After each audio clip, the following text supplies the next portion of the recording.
Hello. I'm on my way home from work today. It is Tuesday, June 11th. And today's topic, and this is just going to be brutally honest. This is some of the challenges of an INTJ ENFP relationship, primarily from an INTJ point of view, which is what I am, having been married for 25 years to an ENFP. Okay, so number one, I think one of the biggest challenge for all these years is just continuing to cycle through the same challenge over and over again. Because when things are good with an INTJ and ENFP relationship, they're great, right? And when they're not, they're not. Okay, so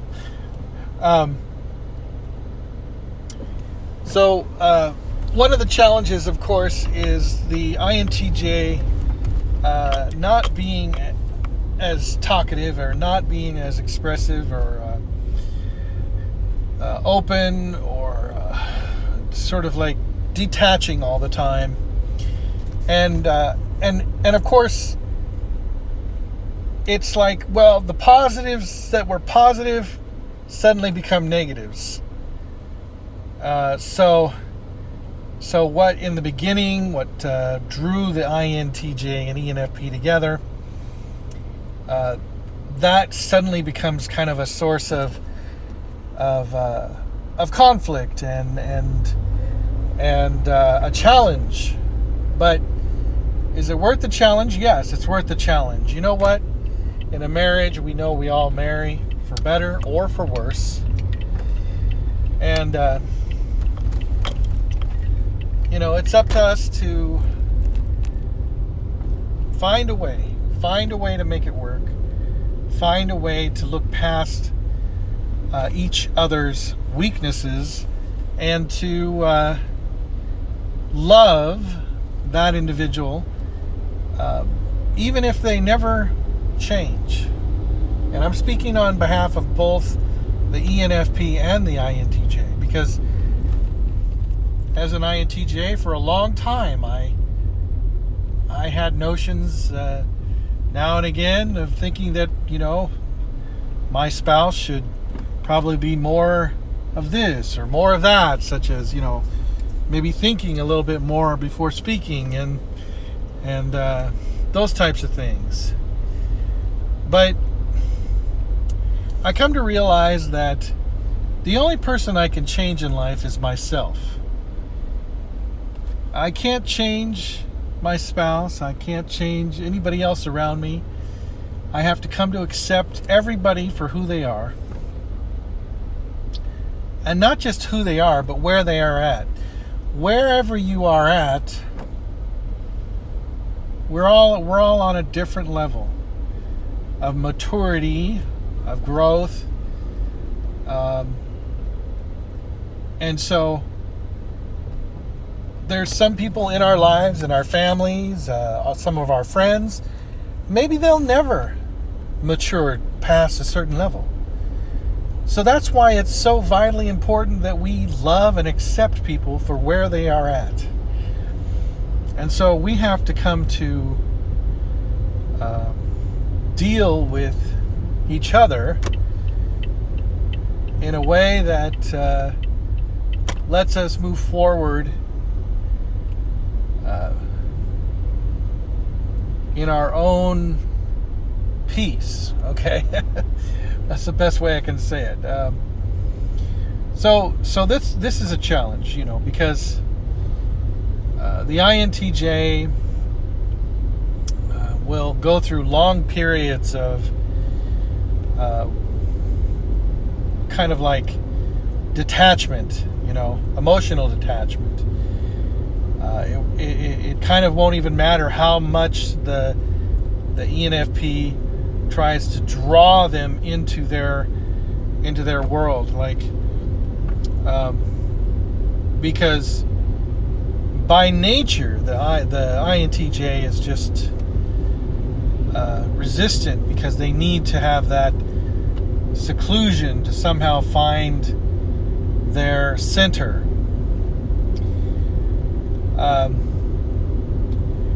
And this creates a cycle. It's like, as the INTJ pulls away, the ENFP begins to try to draw closer and closer to the INTJ, and then this becomes a source of frustration and sorrow and disappointment. But I've gone through this cycle again and again and again, and it's what I have come to accept being married to an ENFP. I accept them for their need to pursue me. Okay? They have a need to relate constantly, to have a constant communication, on an emotional level, not just talking, because obviously we're always talking to one another, but it is emoting. It is like reflecting emotion.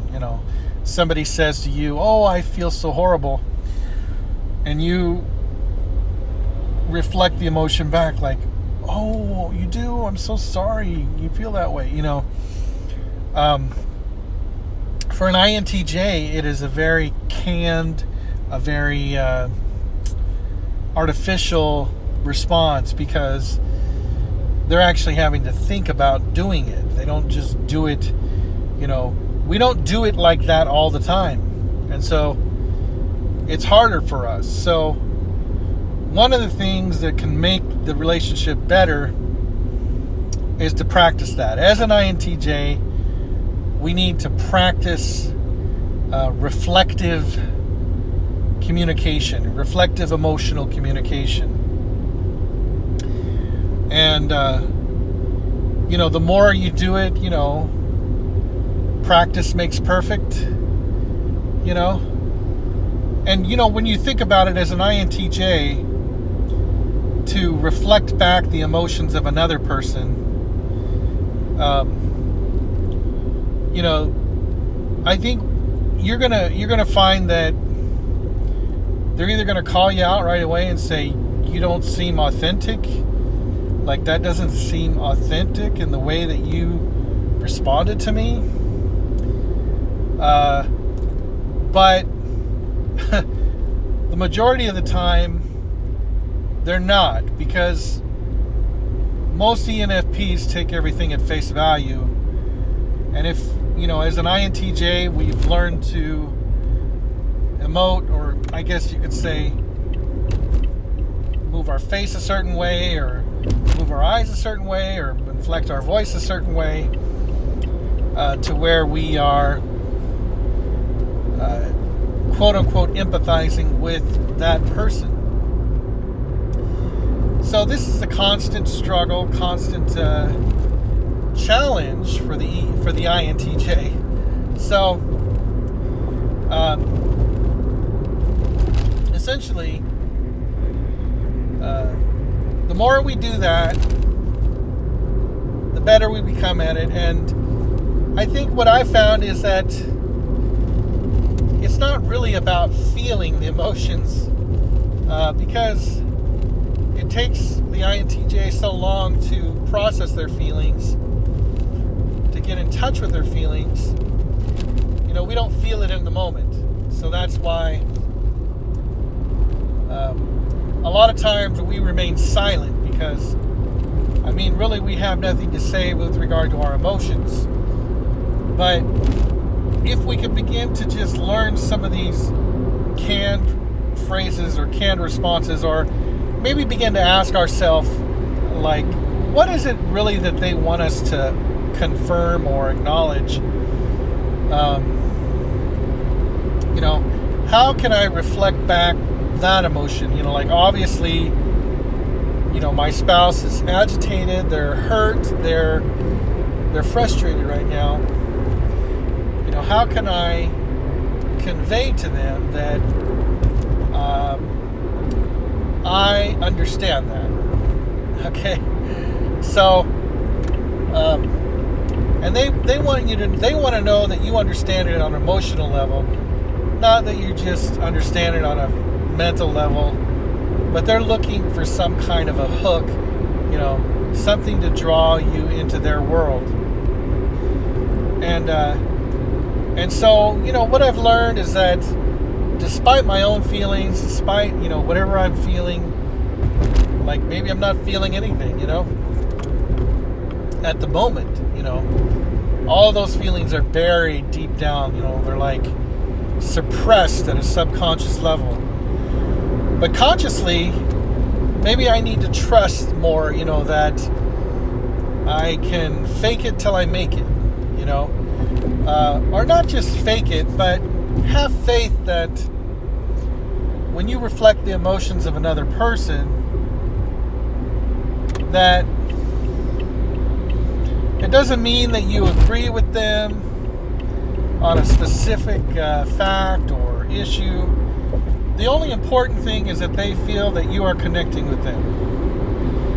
And so, if that's going to make you feel like you're like if it's going to make the ENFP feel like you're making an effort, then it's worth it in the long run.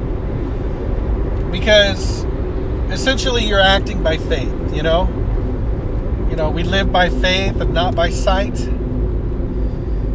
We need to think of that also too in regard to our emotional life, is that even though we don't feel like reflecting the emotions of another person, and we don't even really know how in a lot of cases, we need to, by faith, reflect the emotions that are coming at us. Let those emotions come at us, and then we need to reflect them back in an empathizing manner, in a way that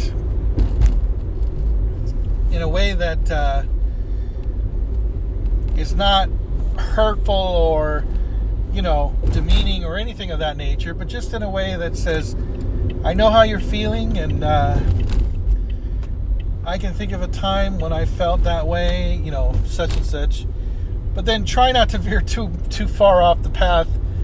Stay focused on your ENFP.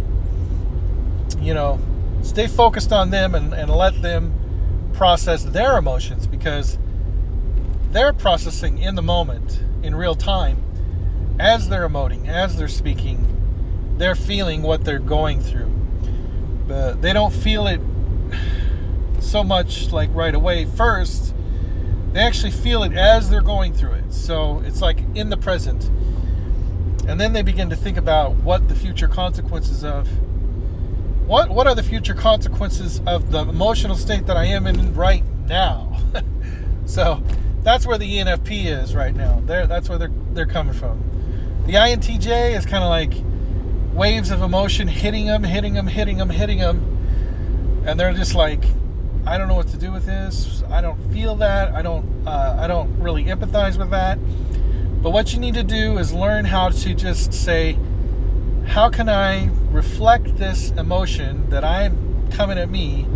How can I reflect that back out with facial expression? Maybe they need to be touched on the shoulder. Maybe they need to be held. You only learn by failing. Okay.